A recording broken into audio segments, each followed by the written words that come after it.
Hi, my name is Peter Brown, founding partner and executive recruiter with Apigo. In this short video, I want to elaborate on the two most important things when writing a resume or profile. Here it is. Succinctly say what you do and how your work made a difference. Let me first focus on the importance of being succinct. Indeed has a metric that suggests the average resume gets looked at for 6 to 7 seconds before the person reading it moves on. Other sources suggest generally less than 30 seconds. I can tell you as agency recruiters, we also take very little time evaluating resumes and profiles because we have to look at so many. Our eyes scan for appropriate titles, a certain amount of job stability, and the work and industry experience our hiring managers are looking for. Lots of resumes and profiles make it difficult to review because we have to wade through so much what I call fluff or fluffy words. Some of my personal favorites are highly collaborative and highly versatile, highly effective. I really wish everyone would stop using the word highly. It's just another word for saying very. Admittedly, this is a pet peeve of mine, but people also use a lot of other fluffy personality modifiers like energetic, dedicated, efficient, motivated, driven, and so on. The reality is these are opinions, whether your own or someone else's, and any hiring executive is going to make up their own mind about these qualities of yours when they speak or meet with you. If you have quantifiable accomplishments, this will signal that you are efficient, motivated, effective, driven, and so on.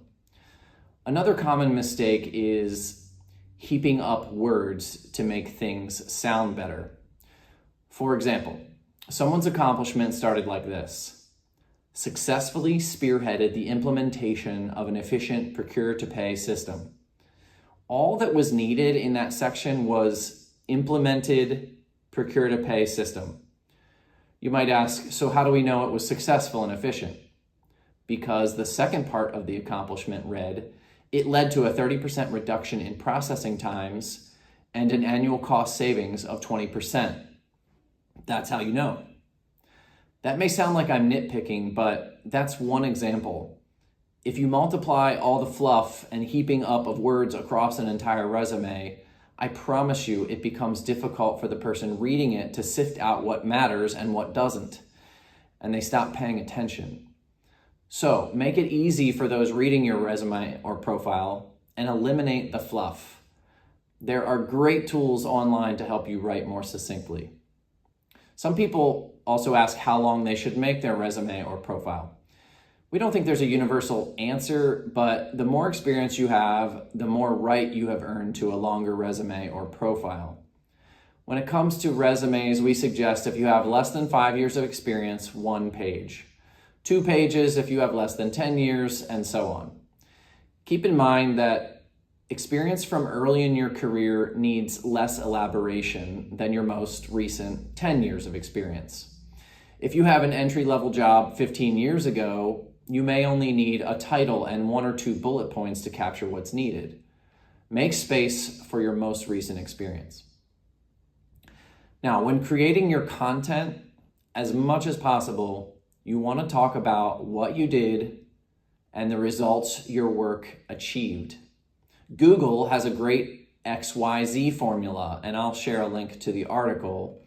And the XYZ formula goes like this: accomplished X as measured by Y by doing Z. A good example might sound like this: grew revenue for 15 small and medium-sized business clients, that's the X, by 10% quarter over quarter, that's the Y, by mapping new software features as solutions to their business goals, that's Z. Now, of course, you won't be able to provide quantifiable results for everything you do. It's okay to simply list things you do, but don't mention every little inane detail like organize my files. That sounds extreme, but people write things like that. Don't write high-level summarizing statements that give no insight to what you actually do either. For example, someone wrote, Work with leaders across all business units to support enterprise-wide finance initiatives. There were no bullet points after that explaining what they did. All that statement says is, I work with a lot of people across the company in finance. I don't know how that's helpful, and it tells nothing about what you did. Also, beware of claiming results without tying it to your actions. For example, an HR executive wrote, re-engineered the Salesforce competency model, leading to a 10% revenue boost and 70% expansion in market share. An executive is immediately going to ask, when is HR credited with revenue growth and how are they connected to that? So when we dug into it, we found out that the HR leader worked closely with the sales leader to develop a new level of sales position and then recruited the talent that achieved those results. And that's fine, but if you don't make that connection, it comes off as embellishment on what your actual contribution was. Another example might be mentioning recognition without attaching it to the reason. For example, received Employee of the Month award or something like that. Okay, for what? If it's not tied to something, it's not helpful. I also want to talk briefly about soft skills content. Soft skills are difficult to quantify, and they tend to be opinions and are not applied in the same way in every work environment.